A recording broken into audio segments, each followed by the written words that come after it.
Let's admit it, the Nintendo DS is the best console ever made. It's portable, it's innovative, it has Wi-Fi, it's backwards compatible with the Game Boy Advance except for the DSi, and it looks cool, well except for the first model. But most importantly, it has a game library that beats everything else. It's far from the end of the DS's life, but already it has more great games than any other console before. There are remakes of old games, sequels to the biggest franchises, and of course, new innovative games that are unimaginable on other consoles. So let's check the top 10 Nintendo DS games. 2 things to note. 1. This is my opinion, so if you don't agree, don't be a bitch. 2. I'll include only one game per franchise. That's because there are so many great games on the DS, and it would be boring to have 2, 3, or even more similar games. Well, let's begin. Number 10. Another Code 2 Memories, or Trace Memory as it's known in the US. This was one of the first games for the DS, and yes, I know that it's very short, but it's one of the most memorable games ever.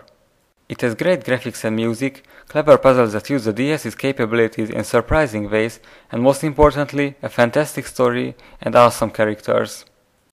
Let's move on to number 9, which is Mario Kart DS. This is simply the best Mario Kart game ever. Yes, much better than the Wii version. If you played Mario Kart DS, I probably won't have to introduce it to you. If you haven't, well, take everything you ever loved about any Mario Kart game, multiply it with 2, and take away all the frustration.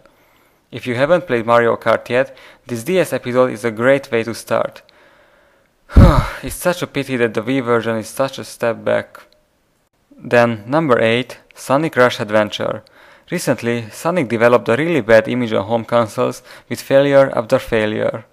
But at the same time, on the GBA and the DS, we got some new 2D Sonic games that are just as good as the old ones. And the best is Sonic Rush Adventure. This game is simply what Sonic is all about, speed and fun. SRA continues to use the tension and trick systems from Sonic Rush to make the pace even faster.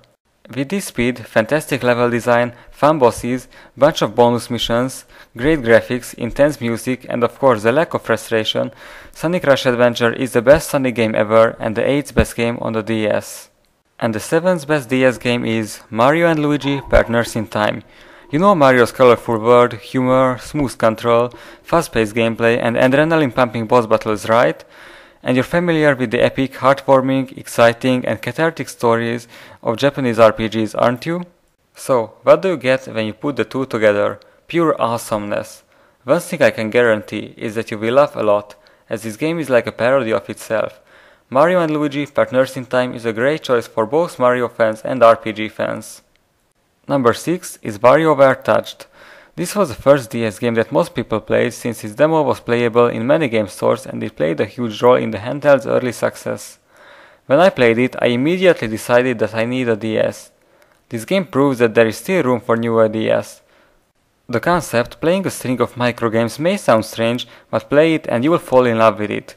WarioWare Touched will entertain you for 5 minutes or 5 hours. The next game on our list is Castlevania Portrait of Ruin.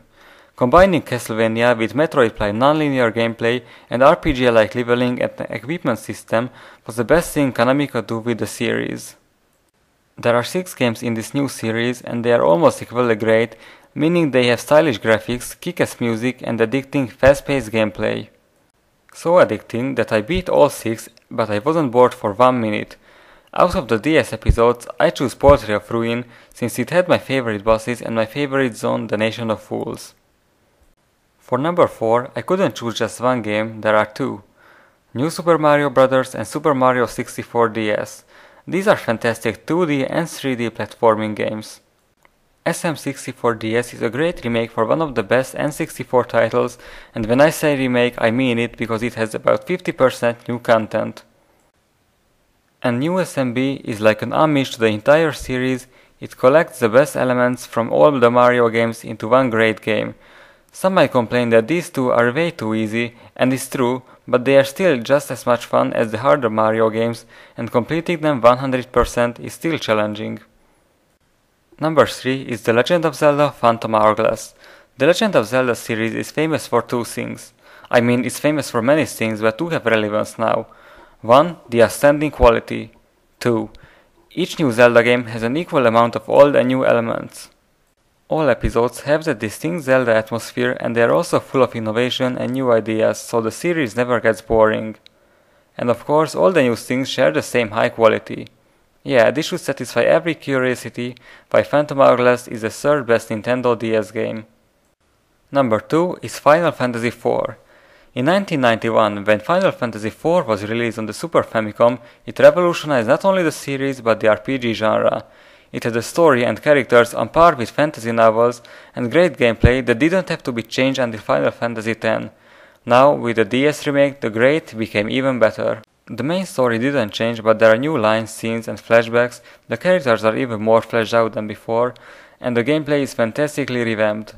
I'm serious when I say that Final Fantasy IV DS has the best battle system in any FF episode, or even any RPG. The music is just as awesome as it was, but of course it got remixed, and the graphics are beautiful. FF4 is one of the best looking DS games. There are tons of new features like the augment system, minigames and new side quests. So many new things were added that it's almost like finally a new FF game in the beloved traditional style that we haven't seen since 9. Also, I'm kind of a writer and Final Fantasy IV was one of the few games that inspired me. So it has to be number 1, right? How could anything possibly top such a masterpiece?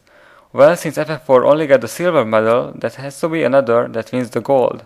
And that game is Phoenix Wright Ace Attorney Trials and Tribulations. I know what you're thinking.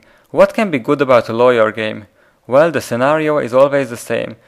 Someone asks this, then plays the first case, and then he or she can't put it down until the very end of the last game. The cases are divided in 2 parts, the investigation and the trial. The investigation is like any other point-and-click game, only better, but the real deal is the trial. You hear testimonies, you ask questions, find contradictions in the testimonies and evidence, and you have to come up with your theory of what happened and support it with evidence. It may not sound the most interesting game, but trust me, it is. The Phoenix Wright series has brilliant writing, maybe the best in video games ever. It can be dramatic and humorous, every single dialogue is a masterpiece.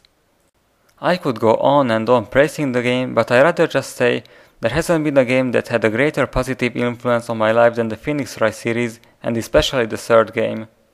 It got me entertained, inspired, it improved my English and my debate skills, it made me start drawing, and I got a girlfriend thanks to the game. So, for all these reasons, Phoenix Wright 3 is not only my top DS game, but my favorite game ever.